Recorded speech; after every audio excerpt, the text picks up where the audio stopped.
नमस्कार, मी ज्योतिषशास्त्री आणि वास्तुविशारद धनश्री केळकर. आपल्या यूट्यूब चॅनलवर नेहमीप्रमाणेच तुम्हा सगळ्यांचं अगदी मनापासून स्वागत. आजचा चर्चेचा विषय आहे राहू आणि मंगळ अंगारक योग. तुम्हाला आधी हा प्रश्न पडला असेल की मी हा योग 14 मे ते 1 जून असा का लिहिलाय, जेव्हा की सगळीकडे 24 एप्रिल ते 1 जून असं लिहिलेलं आहे. तर अंगारक योग म्हणजे काय? जेव्हा राहू आणि मंगळ यांची अंशात्मक युती होते तेव्हा त्याला म्हणतात अंगारक योग. आता ह्या अंशात्मक युतीला किती डिग्री पासून धरायची असते? तर राहू सध्या 21 आणि 20 अंशावर आहे, म्हणजे त्याच्या आधीच्या 6-7 डिग्रीज आणि त्याच्यानंतरच्या 6-7 डिग्रीज. म्हणजे जेव्हा मंगळ मीनेमध्ये 14 अंशापासून असेल ते 27 अंशापर्यंत, तेव्हा हा अंगारक योग जास्त प्रबळ असणार आहे. म्हणजे या अंगारक योगाची जी काही फळं मिळणार आहेत ती या अवधीमध्ये तीव्रतेने मिळणार आहेत. आणि म्हणून मी 10 मे ते 1 जून अशी तारीख लिहिलेली आहे. आता हा योग राहू आणि मंगळ यांच्या युतीमुळे होणार आहे. मग नेहमीप्रमाणे आधी आपण राहू आणि मंगळाचे गुणधर्म बघूया. मंगळ काय आहे? मंगळ सेनापती आहे.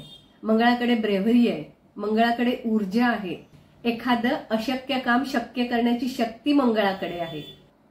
मंगळाकडे पॅशन आहे, मंगळाकडे राग आहे, क्रोध आहे. जेव्हा आपल्याला आयुष्यात काहीतरी मोठं करायचं असतं तर ते मोठं करण्यासाठी लागणारी जी काही शक्ती असते ती शक्ती म्हणजे मंगळ आहे. आता राहू काय आहे? तर राहू इन्फ्लुएन्स आहे. आपली एखादी इच्छा, आपली डिझायर पूर्ण करण्यासाठी तो मॅनिप्युलेट करतो. जेव्हा तो मंगळाबरोबर असतो तेव्हा राग वाढवतो, ईर्ष्या वाढवतो. म्हणजेच काय, तो ज्या ग्रहाबरोबर असतो त्या ग्रहाचे गुण तो चौपटीने वाढवतो. आणि मग जेव्हा हे तामसी ग्रह मंगळ आणि राहू एकत्र येतात तेव्हा काय होतं? तर हा जो राहू आहे तो या मंगळाची नकारात्मक ऊर्जा अधिक वाढवतो. म्हणजे ही एनर्जी डिस्ट्रक्टिव्ह होते. जेवढा काळ ही राहू मंगळ युती असते, साधारण महिनाभराचा काळ धरा तुम्ही, त्या काळामध्ये ही एनर्जी बॉम्बलास्ट सारखी तुमच्या आयुष्यात येते. म्हणजेच काय, तर या 1-1.5 महिन्याच्या काळात तुमच्यातली एनर्जी प्रचंड वाढते, तुमची ईर्ष्या वाढते आणि त्याच्यामुळे तुम्ही डिस्ट्रक्शनकडे सुद्धा जाऊ शकता. म्हणजेच काय, तर या काळात ही ऊर्जा चॅनलाइज होणं आवश्यक आहे. आता आपण पाहिलं की हा योग कधी होतो? तर राहू आणि मंगळ जेव्हा अंशात्मक युतीत येतात तेव्हा हा योग होतो. मग हा नेहमी होतो का किंवा आयुष्यात कधीतरीच येतो? तर पहा, राहू एका राशीमध्ये 1.5 वर्ष राहतो आणि मंगळ एका राशीमध्ये साधारण 1 ते 1.25 महिना राहतो. म्हणजे बघा, जर हे दोन्ही ग्रह फिरत राहिले तर साधारण 1.25 वर्षाच्या आसपास हा योग होणारच आहे.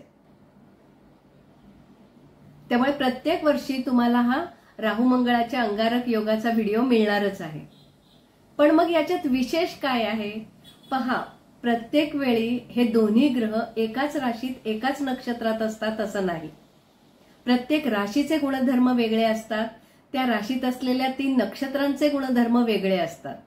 आणि मग जेव्हा एखाद्या राशीतल्या एका ठराविक नक्षत्रामध्ये ही युती होते तेव्हा त्याचे परिणाम वेगळे पाहायला मिळतात. म्हणजे प्रत्येक वेळी होणाऱ्या राहू मंगळाच्या युतीचे परिणाम म्हणजे या अंगारक योगाचे परिणाम तुम्हाला वेगळे वेगळे दिसणार आहेत. आपल्याला जनमानसावर काय परिणाम होणार आहेत तेही पाहायचंय आणि आपल्या 12 राशींना तसेच 12 लग्नांना काय परिणाम होणार आहेत तेही पाहायचंय. पण मग प्रत्येकालाच या राहू मंगळ अंगारक योगाचे परिणाम तीव्र मिळणार आहेत का? सगळ्यांना सारखे मिळणार आहेत का? तर प्रत्येक वेळी पहा, असं नसतं. आता अंगारक योग म्हणजे काय? तर मंगळ आणि राहू एकत्र. मग जर तुमच्या कुंडलीत सुद्धा कुठल्याही स्थानामध्ये जर राहू आणि मंगळ एकत्र असतील तर तुम्हाला या योगाचे परिणाम सगळ्यात जास्त मिळतील. सध्या राहू कोणत्या राशीत आहे? तर मीन राशीत. मग तुमच्या ओरिजिनल कुंडलीत सुद्धा जर मीन राशीत राहू किंवा मंगळ असेल तर गोचरीने सुद्धा आता तो राहू मंगळ तिथेच येणार आहे. मग अशा लोकांना सुद्धा या योगाचे परिणाम तीव्रतेने मिळणार आहेत. त्याचप्रमाणे ज्या लोकांची मंगळ किंवा राहूची महादशा अंतर्दशा चालू आहे अशा लोकांना सुद्धा या योगाचे परिणाम तीव्र मिळतील. थोडक्यात काय, तुमच्या मूळ कुंडलीत असलेल्या ग्रहयोगानुसार या योगाचे परिणाम अधिक तीव्र किंवा कमी तुम्हाला मिळतील. म्हणजेच हे ज्याच्या त्याच्या मूळ कुंडलीवर अवलंबून आहे. आता हा योग मीन राशीतल्या रेवती नक्षत्रात होणार आहे. रेवती नक्षत्राचं तत्व कोणतं, तर जलतत्व. आणि रेवती नक्षत्र दिशा कोणती रिप्रेझेंट करते, तर ईशान्य. अर्थात त्याचमुळे देशाच्या प्रत्येक ईशान्य भागामध्ये या योगाचे परिणाम तीव्र मिळतील.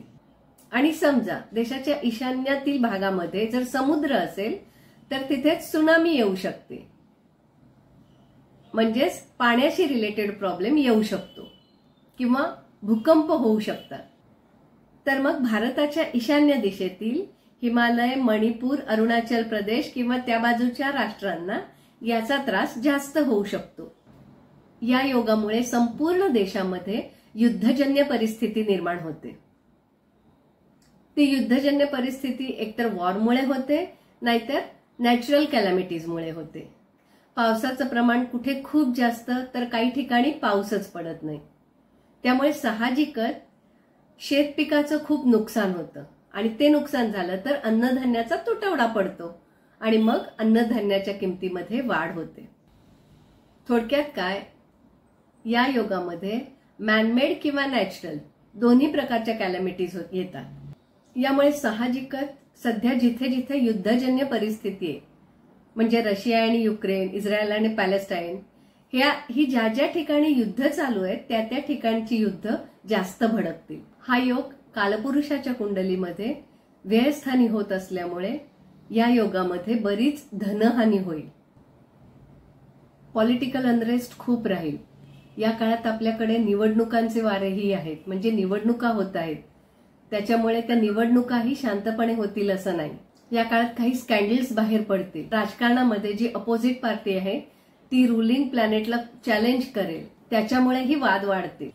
आणि आपल्या जनसामान्यांचं काय होईल, तर आपल्यातली ईर्ष्या वाढेल, राग वाढेल. पण मग ह्याच्यावर उपाय काय करायचा, तर आधी लक्षात घ्या, ह्याच्यावर प्रॅक्टिकल उपाय करायचा. म्हणजे काय, या काळामध्ये समजा तुम्ही ड्राईव्ह करायला जाताय, स्वतः गाडी चालवताय, तर तुम्हाला माहितीये ना की असा योग चालू आहे, तर गाडी सांभाळून चालवा. त्या ड्रायव्हरच्या हॉट सीटवर बसून उगाच शिव्या नाही द्यायच्या किंवा भांडणं नाही उकरून काढायची, त्याचा तुम्हालाच त्रास होईल. आणि मग कदाचित तुमच्या कुंडलीत सुद्धा वाईट योग असेल तर ऍक्सिडेंट सुद्धा होऊ शकतो. मग हे सांभाळा. नंतर काय, मी जसं म्हणलं तसं अॅग्रेशन वाढेल, ईर्ष्या वाढेल आणि मग अर्थात समोरच्याशी भांडण होईल आणि छोट्या कुरबुरीचं रूपांतर मोठ्या भांडणात होऊन हाणामारीची वेळ येईल. मग लक्षात काय ठेवायचं, तर आपल्याला ही गोष्ट माहितीये तर आपण शांत राहणं पसंत करायचं. मग याचा उपयोग कसा करून घ्यायचा, जर ही एनर्जी भरपूर वाढलीये तर ती योग्य प्रमाणे जर चॅनलाइज केली तर त्याचा आपल्याला उपयोग होईल ना. मग ती चॅनलाइज कसं करायची, तर मला राग आलाय, मला खूप काहीतरी करावं असं वाटतंय किंवा समोर काम दिसतंय किंवा मला जागा घ्यायची आणि मग चांगली मिळते, मग मी धाडकन कर्ज घेईन आणि जागा घेऊन टाकेन, तर या काळात हे करायचं नाहीये. तुम्ही फसू शकता. किंवा तुमच्या समोर एखादं मोठं काम दिसतंय आणि अगदी ओव्हर कॉन्फिडन्सने तुम्ही करायला जाल तर त्याआधी थोडंसं थांबा. त्या विषयाशी संबंधित ज्ञानी माणसाचा सल्ला घ्या किंवा मोठ्या माणसांचा सल्ला घ्या, कोणाशी तरी विचारविनिमय करा आणि मग निर्णय घ्या. काम तुम्ही करा, फक्त तडकाफडकी करू नका, म्हणजेच मग तुमची एनर्जी चॅनलाइज होईल. कारण हा राहू माणसाची ही जी एनर्जी आहे ती मल्टिप्लाय करतो आणि त्याच्यामुळे कुठेही अति तिथे माती होऊ नये या गोष्टीची तुम्ही काळजी घ्यायची आहे. 10 मे नंतर मंगळ आणि राहू अंगारक योग ऍक्टिव्हेट होणार आहे. पण त्याच्या पूर्वीची परिस्थिती काय आहे, तर मंगळ मीनेत आहे, राहू मीनेत आहे आणि बुध सुद्धा मीनेत आहे. हा जो बुध आहे तो बुद्धीचा कारक आहे आणि मीनेमध्ये तो नीचीचा होतो. त्यामुळे काय होतं तर तुमची बुद्धी भ्रष्ट होते. आणि सहवास कोणाचा आहे तर मंगळाचा आणि राहूचा. म्हणजे तुमचं डोकं नीट काम करत नाही, तुम्ही दिशाहीन होता. आणि साहजिकच त्याच्यामुळे काय होईल की तुम्ही चुकीचा विचार करू शकता. कारण जेव्हा जेव्हा राहू आणि मंगळ एकत्र येतात तेव्हा तेव्हा तुमची जी इच्छा असते, ती डिझायर असते, ती पूर्ण करण्यासाठी हा जो राहू आहे तो आगीमध्ये तेल ओततो आणि मग त्याच्यामुळे तुमची ईर्ष्या वाढते. थोडक्यात या युतीमध्ये षड्रिपूंपैकी तुमची ईर्ष्या हा एक रिपू जो आहे तो जागृत होतो. आणि त्याच्यात तुमची ईर्ष्या वाढलेली असल्यामुळे जी गोष्ट तुम्हाला हवी आहे त्याच्यावर तुम्ही सारासार सरळ विचार नाही करत, ती तुम्ही साम दाम दंडभेद या सगळ्या प्रकारांनी करायला बघता. तर थोडक्यात राहू मंगळ अंगारक योग हा अशुभ योग आहे. तो काही खूप दिवस राहणार नाहीये. अशुभ योग म्हणजे काय, या काळात तुमची ईर्ष्या वाढणारे, मत्सर वाढणारे, तुम्हाला भांडण करावंसं वाटणारे, तुमच्या डोक्याला शॉट लागल्यासारखं होणारे. मग सगळ्यांनी लक्षात काय ठेवायचं की या काळात तुम्हाला जी जी कामं करायची, बघा वेळ थोडा आहे, एक 15-20 दिवसांचा काळ असेल, तर तुम्हाला जी अशी महत्वाची कामं करायची आहेत ती तुम्ही थोडीशी पोस्टपोन करा 1 जून पर्यंत. किंवा एखादा वाद तुमचा वाढत असेल तर तो थांबवा, आपण नंतर बोलू असं म्हणून तो वाद जरा तिथे शांत करा. पहा, बरेच जण असं म्हणतात की तुम्ही लोक खूप निगेटिव्ह सांगता. तर निगेटिव्ह परिणाम आपल्या काही घराच्या बाहेर किंवा गावात असे लगेच घडणार नाहीयेत. आता मी जसं सांगितलं की ईशान्य दिशेत, म्हणजे सगळ्या प्रकारच्या ईशान्य दिशेत त्रास होणार आहे किंवा आपला राग वाढणार आहे. निगेटिव्ह अर्थ घेण्यापेक्षा त्याचा अर्थ तुम्ही असा घ्या की हे आपल्याला अलर्ट केलेलं आहे की हा जो काळ आहे 15-20 दिवसांचा, त्या काळात आपल्याला शांत राहायचंय. पहा, ज्योतिष हे मार्गदर्शक म्हणून काम करतं. पाऊस पडणार आहे त्याला मला थांबवता नाही येणार आहे, पण मी तुम्हाला हे सांगू शकते ना की तुम्ही छत्री घेऊन जा. त्यामुळे आपोआपच तुमचे थोडेसे हातपाय भिजतील पण तुमचं डोकं वाचेल ना. तर या अंगारक योगाचं फळ जे दिलेलं आहे काही पार्ट निगेटिव्हच आहे, तर त्याचा असा अर्थ काढा आणि त्याच्याप्रमाणे वागा. उगाच घाबरून जाऊ नका. स्वतःची कुंडली आधी तपासून पहा. जर तुमच्या कुंडलीत असे योग असतील तर थोडी सावधानता बाळगा. तुम्हाला असं वाटलं की मग मी माझी कुंडली दाखवून मार्गदर्शन घेऊ का, तर अवश्य घ्या. कोणत्याही चांगल्या ज्योतिषाला तुम्ही तुमची कुंडली दाखवून मार्गदर्शन घ्या. कारण कधी कधी असं होतं की मॅडम याच काळात मला बाहेर जायचं, याच काळात माझं महत्वाचं काम आहे, तर मी कसं हँडल करू. तर अशा वेळी कुंडली मार्गदर्शन अवश्य घ्या.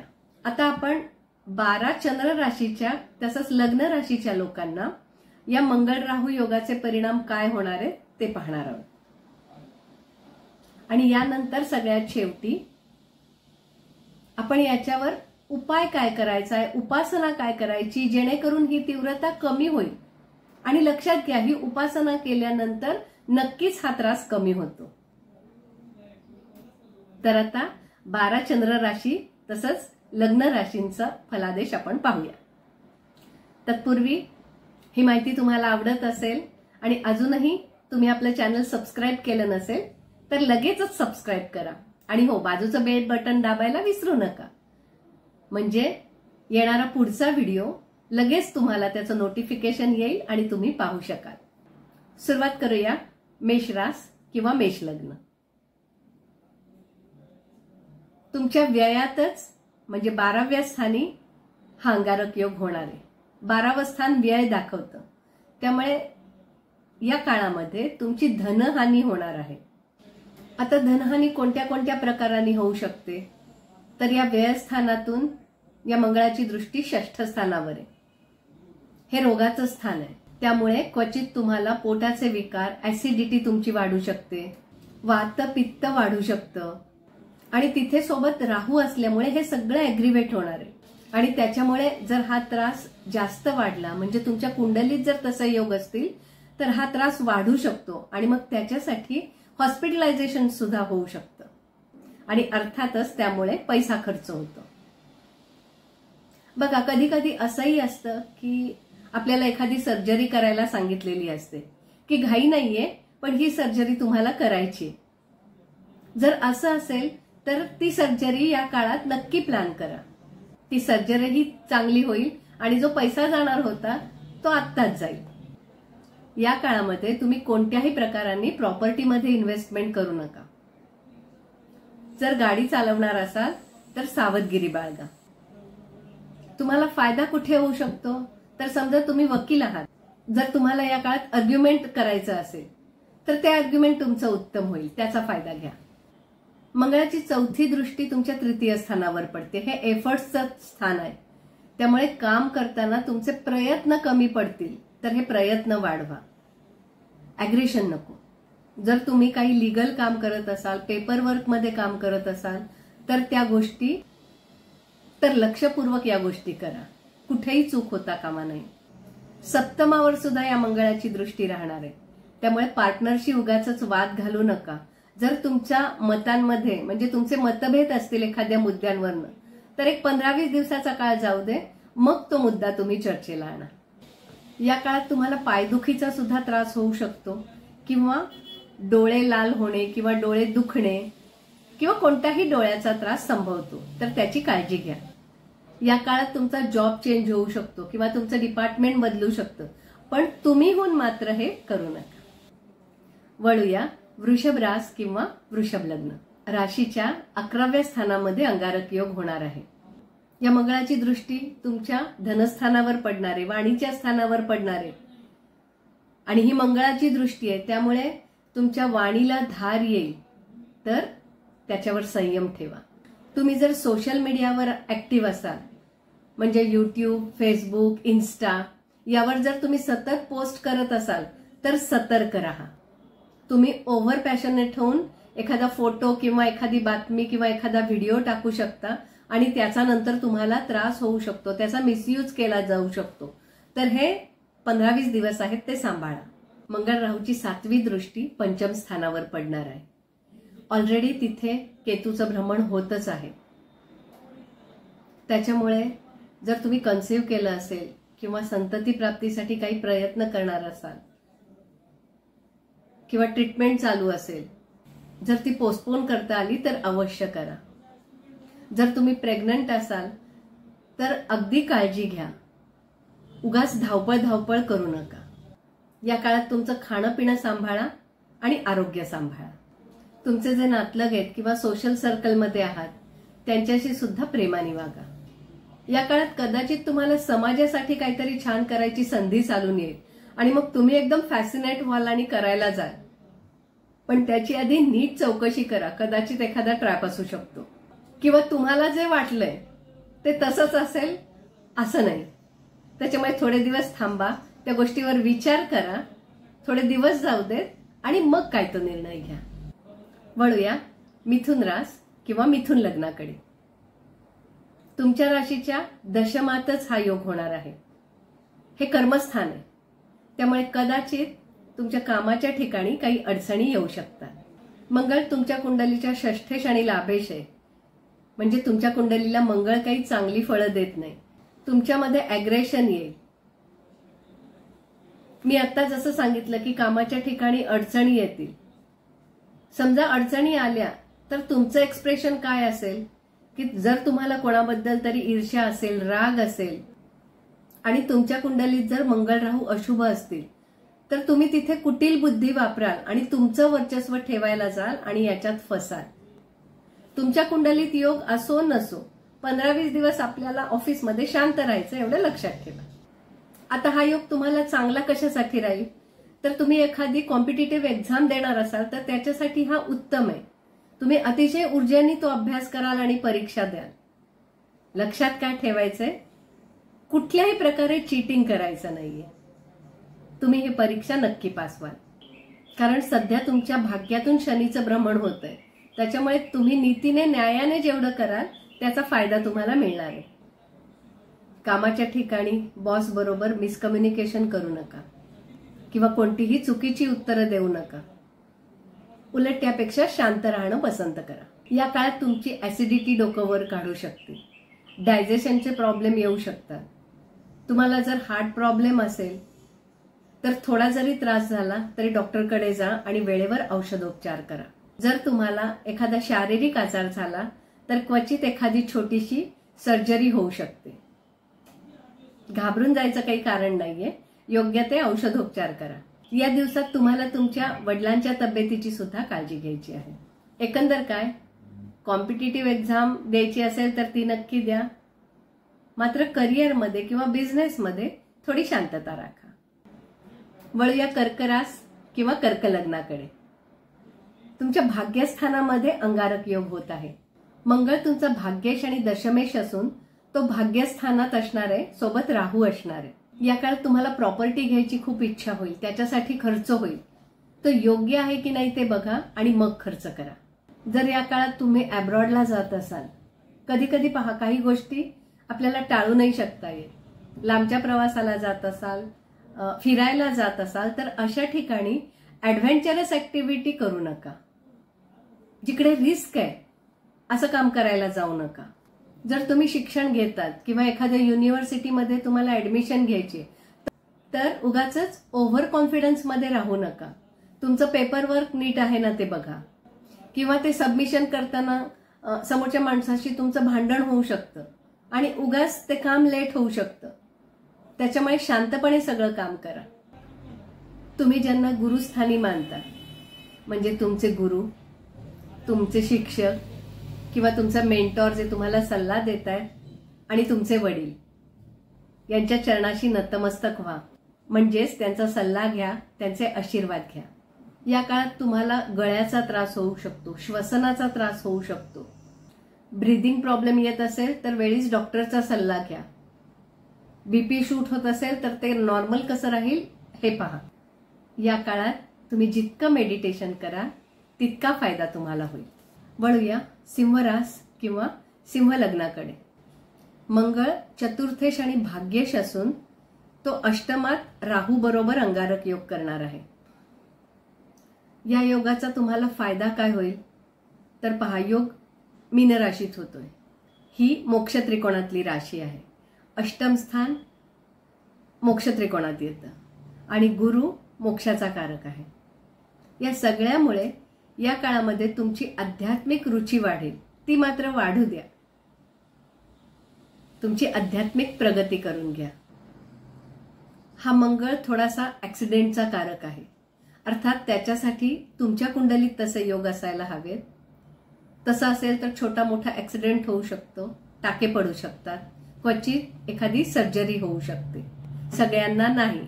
जर तुमच्या कुंडलीत तसे योग असतील तरच. मग काळजी काय घ्यायची तर या काळात उगाचच अनवॉन्टेड ट्रॅव्हल जर असेल तर टाळा. आणि जर अगदी गरजेचं असेल तर सांभाळून प्रवास करा. जर तुम्हाला ऍस्ट्रॉलॉजीची आवड असेल, तुम्हाला ऑकल्ट सायन्समध्ये जर प्रगती करायची असेल, एखादं गूढशास्त्र शिकायचं असेल तर त्याच्यासाठी हे दिवस उत्तम आहेत. कारण या काळात हे शिकण्यासाठी तुम्हाला गुरु नक्की मिळेल. पंचमेश अष्टमात भ्रमण करतोय, सोबत राहू आहे. मग लक्षात काय ठेवायचंय तर लॉटरीमध्ये वगैरे पैसा लावू नका. कुठलीही स्पेक्युलेटिव्ह इन्व्हेस्टमेंट करू नका. कोणत्याही प्रकारचा स्कॅम होऊ शकतो. तर उगाच बँकेचे व्यवहार वगैरे नीट सांभाळून करा. तुमच्या फॅमिली सोबत तुमचे संबंध नक्की चांगले ठेवा आणि या काळामध्ये तुमची आध्यात्मिक प्रगती करून घ्या.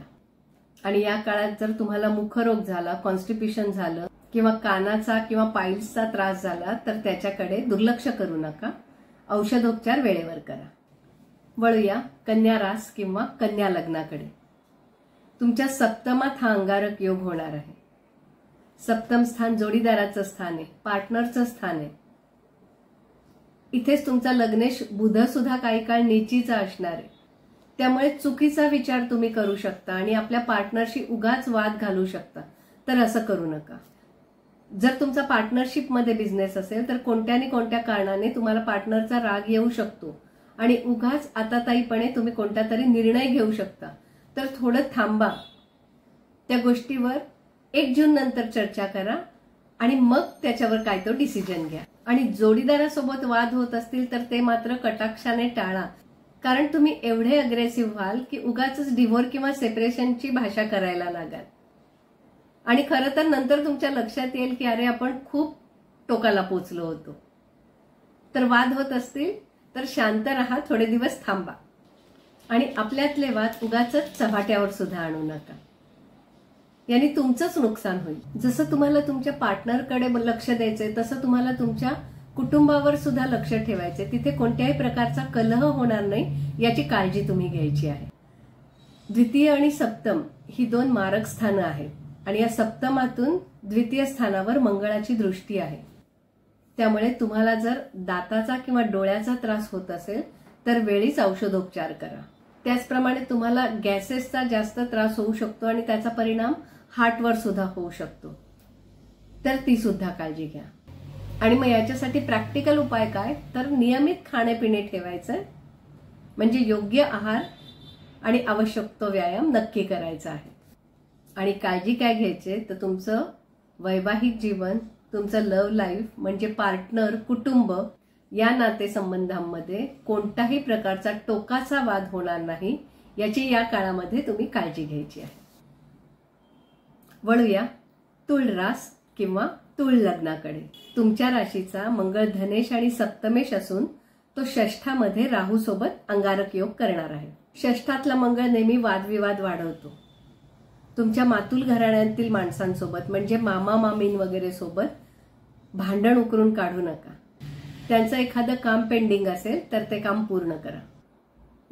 या मंगळाची तुमच्या भाग्यस्थानावर दृष्टी राहणार आहे. काम करताना कधी कधी तुम्हाला नशिबाची साथ नाही मिळणार आणि व्ययस्थानावर दृष्टी असल्यामुळे एखाद्या गोष्टीसाठी तुम्हाला जास्त खर्च सुद्धा करावा लागेल. आणि याच मंगळाची तुमच्या लग्नावर सुद्धा दृष्टी आहे, तर तुमचं अॅग्रेशन वाढू शकतं.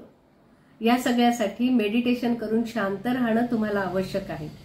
कारण या काळात तुम्हाला तुमच्या तब्येतीची सुद्धा काळजी घ्यायची, कारण ही युती षष्ठामध्ये असणार आहे. षष्ठ हे रोगस्थान आहे. पाय दुखणे, गॅसेसचा त्रास होणे, त्याचप्रमाणे जर तुमची तब्येत त्याच्याप्रमाणे असेल किंवा तुमच्या कुंडलीत योग तसे असतील तर तुमच्या पोटात अल्सर होऊ शकतो आणि त्याचा त्रास तुम्हाला होऊ शकतो. किंवा फिशर, हर्निया, लिव्हर याच्या संबंधी काही त्रास होत असेल तरी वेळीच डॉक्टरांकडे जाऊन मार्गदर्शन घ्या, औषधोपचार करा. आणि सगळ्यात महत्वाचं म्हणजे किडनीचा त्रास जर तुम्हाला होत असेल तर त्याच्याकडे अजिबात दुर्लक्ष करू नका.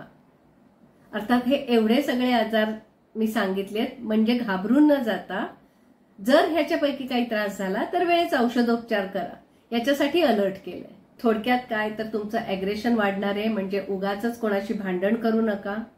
तुमचा पैसा खर्च होऊ शकतो, त्याच्यामुळे कुठलीही गोष्ट नीट काळजीपूर्वक विचार करून मग पैसे खर्च करा. आणि तिसरं म्हणजे तुमचं आरोग्य सांभाळा, याच्यासाठी योग्य आहार आणि व्यायाम नियमित घ्या. वळूया वृश्चिक रास किंवा वृश्चिक लग्न. तुमच्या राशीचा मंगळ लग्नेश आणि षष्ठेश असून तो पंचमामध्ये राहू सोबत युती करून अंगारक योग बनत आहे. हा योग पंचमात होत आहे. हे संततीचं स्थान आहे. त्यामुळे संतती बाबतीत काही त्रास होत असेल तर मग तो कुठल्याही संबंधात असू दे, त्यांचं आरोग्य असू दे, त्यांचं शिक्षण असू दे, त्यांची प्रगती असू दे, त्यासंबंधी काही अडचणी असल्या तर त्या दूर करण्याचा अवश्य प्रयत्न करा. जर मुलं मोठी असतील तर त्यांच्याशी बोलून काही प्रॉब्लेम नाहीये ना ते विचारा, त्यांना सहकार्य करा.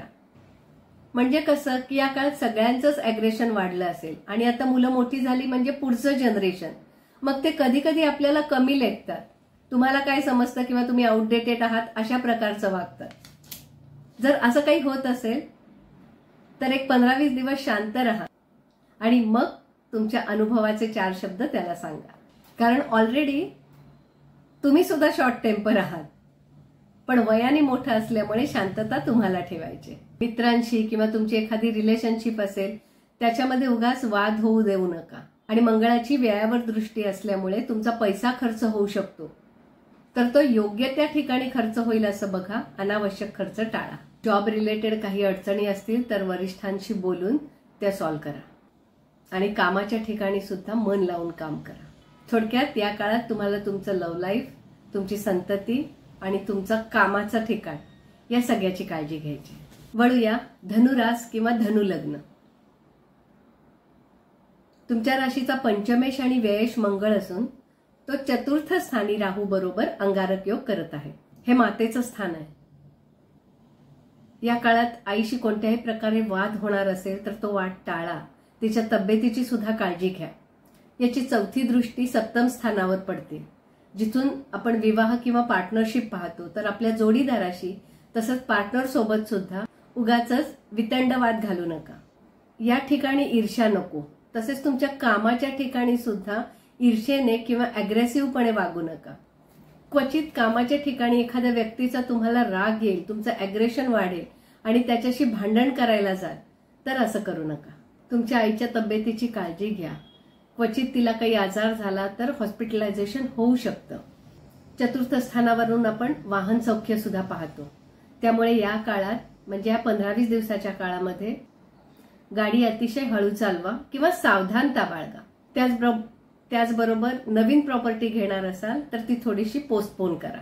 आणि सगळ्यात महत्वाचं म्हणजे तुम्हाला हृदयासंबंधी आजार असेल किंवा हार्ट अटॅक वगैरे येऊन गेला असेल तर या काळात सुद्धा त्याच्यावर नीट लक्ष ठेवा.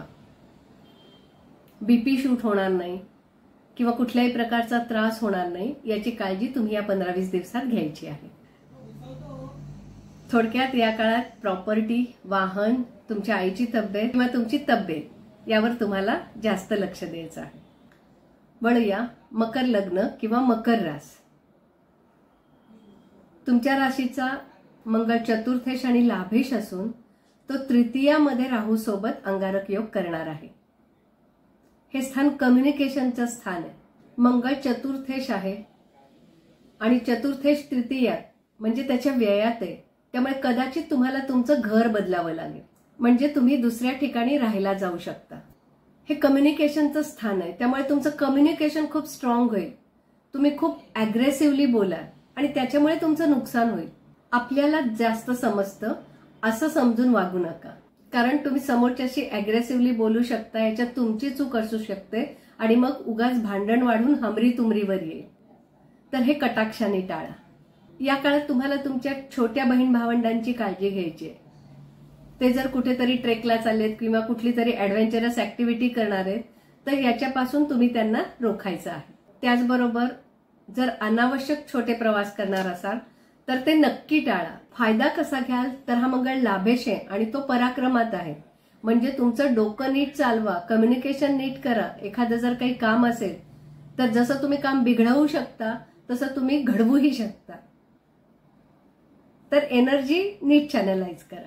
श्वसन मार्गाचा काही त्रास असेल तर त्याच्याकडे लक्ष द्या. एकंदरीत या काळात बहीण भावंडांवर लक्ष ठेवायचंय आणि आपल्या बोलण्यावर लक्ष ठेवायचंय. वळूया कुंभ रास किंवा कुंभ लग्नाकडे. मंगळ तृतीयेश आणि दशमेश असून तो कुटुंब स्थानातून भ्रमण करणार आहे. तिथे अंगारक योग बनत आहे. हे कुटुंबाचं स्थान आहे. अर्थात सगळ्यात महत्वाची जबाबदारी म्हणजे कुटुंबात कोणत्याही प्रकारचा क्लेश होणार नाही याची काळजी तुम्ही घ्यायची आहे. कारण तुम्हाला 7.5 सुद्धा चालू आहे आणि तुमचं अग्रेशन सुद्धा वाढणार आहे. त्यामुळे कुटुंबात वाद होऊ देऊ नका आणि याच्यासाठी तुमच्या वाणीवर संयम ठेवा. कोणत्या ना कोणत्या प्रकाराने तुमच्या धनाचं नुकसान होणार आहे. मग तुमच्या सेव्हिंग अकाउंट मधून सुद्धा पैसे जाऊ शकतात किंवा धन मिळवण्यासाठी तुम्ही कुटील बुद्धी वापरू शकता. तर असा विचार सुद्धा करू नका, कारण या मंगळाची दृष्टी पंचम स्थानावर आहे आणि पंचम स्थान हे दशमाचं अष्टम स्थान असतं. त्यामुळे चुकीच्या मार्गाने धन कमावण्याचा विचार अजिबात करू नका. या काळात तुमच्या जोडीदाराला वारसा हक्काचं धन मिळू शकतं किंवा प्रॉपर्टी मिळू शकते आणि यावर मंगळाची दृष्टी आहे. त्यामुळे कदाचित ही शेतजमीन असू शकते की जिथे पाणी पण आहे, विहीर पण आहे. तर हा या योगाचा फायदा आहे. आणि तुम्हाला लक्ष कुठे ठेवायचं आहे तर खाण्यावर कंट्रोल करायचे. तुमच्या चुकीच्या खाण्याच्या सवयी या काळात तुम्हाला नुकसान देऊ शकतात. तुम्हाला पोटाचा त्रास होऊ शकतो, इंटेस्टाईनचा प्रॉब्लेम येऊ शकतो. याचबरोबर तुम्हाला तुमचे दात आणि डोळे सांभाळायचे आहेत आणि पर्टिक्युलरली उजवा डोळा आणि उजवा हात तुम्हाला सांभाळायचा आहे. तुमच्या कुंडलीत जर सर्जरीचा योग असेल तर क्वचित एखादी छोटीशी सर्जरी या काळात होऊ शकते. थोडक्यात काय, परिवारात कलह होऊ द्यायचा नाहीये, खाण्यापिण्याच्या सवयी नीट ठेवायच्या आहेत आणि चुकीच्या मार्गाने धन कमवायचं नाहीये. वळूया मीन रास किंवा मीन लग्नाकडे. मंगळ तुमचं धनेश आणि भाग्येश असून तुमच्या राशीतच तो राहू बरोबर अंगारक योग करत आहे. आता तुमच्या राशीतच, तुमच्या लग्नातच आहे. त्याच्यामुळे साहजिकच तुमची ईर्ष्या खूप वाढेल, तुम्हाला खूप राग येईल. जर तुम्हाला एखाद्या व्यक्तीचा राग असेल तर त्याच्याबद्दल सूडाची भावना निर्माण होईल. तर सूड घ्यायचा विचार करू नका, कारण अॅग्रेशनमुळे तुम्ही तुमचंच नुकसान करून घेणार आहात. याने तुमच्या तब्येतीची सुद्धा हानी होणार आहे. कारण या काळात तुम्ही कोणतीच गोष्ट सहन नाही करू शकणार आहात आणि मग तुम्ही चुकीचं वागाल. आपल्याला राग आला की सुद्धा आपलं बीपी वाढतं. आपल्या तब्येतीची काळजी घ्या. त्यामुळे या दिवसांमध्ये तुम्हाला मेडिटेशन करणं अत्यंत आवश्यक आहे. थोडक्यात तुम्हाला या दिवसांमध्ये गप्प राहायचं आहे. म्हणजे काय तर सायलेन्स एन्जॉय करायचा आहे. म्हणजे मग सगळं छान होईल. मायग्रेन किंवा बीपीचा त्रास असेल तर तो सांभाळा. वेळीच औषधोपचार करा. किंवा ब्लड रिलेटेड सुद्धा काही आजार होऊ शकतो. असं काही झालं तर त्यावरही औषधोपचार करा. मंगळाची सप्तम स्थानावर आणि सुखस्थानावर सुद्धा दृष्टी आहे. त्यामुळे जोडीदाराशी किंवा पार्टनरशी वाद करून घरातलं वातावरण बिघडवू देऊ नका. एकंदरीत या दिवसांमध्ये तुम्हाला आपली सेल्फ इमेज चांगली ठेवायची आहे. रागावर नियंत्रण ठेवायचं आहे. मग काय प्रयत्न करायचा आहे तर मेडिटेशन करायचं आहे आणि कुटुंबात तसेच पार्टनर बरोबर वाद होऊ द्यायचा नाहीये. तर आता या काळामध्ये सगळ्या राशीच्या किंवा लग्नाच्या लोकांनी काय उपासना करायचे ते पाहूया. तत्पूर्वी मी दिलेली माहिती तुम्हाला आवडत असेल आणि अजूनही तुम्ही जर चॅनल सबस्क्राईब केलं नसेल तर अवश्य करा. त्यामुळे असेच माहितीपूर्ण व्हिडिओ तुम्हाला वेळेवर मिळतील आणि त्याच्यासाठी तुम्ही बेल आयकॉन प्रेस करणं आवश्यक आहे. तुम्हाला तुमच्या कुंडलीविषयी माझ्याकडून मार्गदर्शन हवं असेल तर डिस्क्रिप्शन बॉक्समध्ये मी माझा नंबर घेत आहे. त्यावर व्हॉट्सअप करून तुम्ही तुमची अपॉइंटमेंट फिक्स करू शकता. तर या काळामध्ये सगळ्यांनी काळजी काय घ्यायची तर आपली विवेकबुद्धी जागृत ठेवायची. कोणताही निर्णय तडकाफडकी घ्यायचा नाहीये आणि एखादा निर्णय घ्यायचाच असेल तर मोठ्यांचा किंवा तज्ज्ञांचा सल्ला अवश्य घ्यायचा आहे. थोडं थांबायचंय आणि विचारपूर्वक निर्णय घ्यायचा आहे. कोणाविषयी सुद्धा शत्रुता ठेवायची नाहीये आणि धाडसाची कामं किंवा रिस्की कामं कोणतेही महत्वाचे निर्णय थोडेसे पोस्टपोन करता आले तर पोस्टपोन करा. या काळामध्ये भारतात इलेक्शन आहे. भारताची वृषभ लग्नाची कुंडली आहे आणि हा योग 11व्या स्थानात होणार आहे. त्यामुळे थोडंसं डिफिकल्ट होईल. निवडणुका शांततेत होणार नाहीयेत. मग उगाचच तिथे वाद वाढेल, भांडण वाढेल असं आपण वागायचे नाहीये. हा मात्र प्रत्येकाने आपला मतदानाचा हक्क मात्र बजावायचा आहे. आणि सगळ्यात लक्षात ठेवायची गोष्ट म्हणजे असे ट्रान्झिट येतच असतात. त्याचा परिणाम काही दिवसच असतो. आता या ट्रान्झिटचा परिणाम काय होणार आहे तर राग वाढणार आहे. तर आपण शांत राहायचंय. या काळामध्ये जेवढी तुम्ही हनुमंताची किंवा श्री शिवाची उपासना कराल तेवढी चांगली फळं तुम्हाला मिळतील. तुमची लग्नरास किंवा चंद्ररास कोणतीही असो, तुमच्या शारीरिक पीडेचा किंवा मानसिक पीडेचा त्रास कमी होण्यासाठी तुम्ही हनुमान बाहुक या स्तोत्राचा पाठ करा. हनुमान बाहुक श्री गोस्वामी तुलसीदास यांनी लिहिलेलं आहे आणि याचा खूप चांगला उपयोग होतो. जर तुम्ही नेहमी ड्रायव्हिंग करत असाल तर एक लाल सिल्कचा रुमाल घ्या. त्याच्यामध्ये 7 पिवळ्या सुकलेल्या खारका ठेवा आणि ही पुडी गाडीच्या डॅशबोर्डमध्ये ठेवा. त्याचप्रमाणे तुम्ही एखादं मोरपीस सुद्धा गाडीत ठेवू शकता. जर तुम्ही लांबचा प्रवास करताय तर तुमच्या बॅगमध्ये सुद्धा एखादं मोरपीस असू दे आणि या हनुमान बाहुकचा पाठ किंवा हे हनुमान बाहुक YouTubeवरती तुम्ही कानात लावून ऐकू शकता. या काळामध्ये प्राणायाम करणं अत्यंत आवश्यक आहे आणि याचबरोबर उष्ण गोष्टी किंवा मांसाहार शक्यतो करू नका. आहार साधा असणं आवश्यक आहे. अर्थात या अंगारक योगाची तीव्रता बोलण्यावरून जरी खूप जास्त वाटत असली तरी एक लक्षात ठेवा, हे फक्त एक अलर्ट करण्यासाठी सांगितलेलं आहे.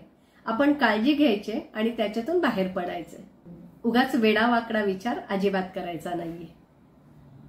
तर असा हा ऊर्जारूपी मंगळ आपल्यामध्ये चांगली ऊर्जा उत्पन्न करू दे आणि आपले गुरु ही ऊर्जा चांगल्या प्रकारे चॅनलाइज करू दे, अशीच त्या मंगळाच्या तसेच गुरुचरणी प्रार्थना. शुभम भवतु.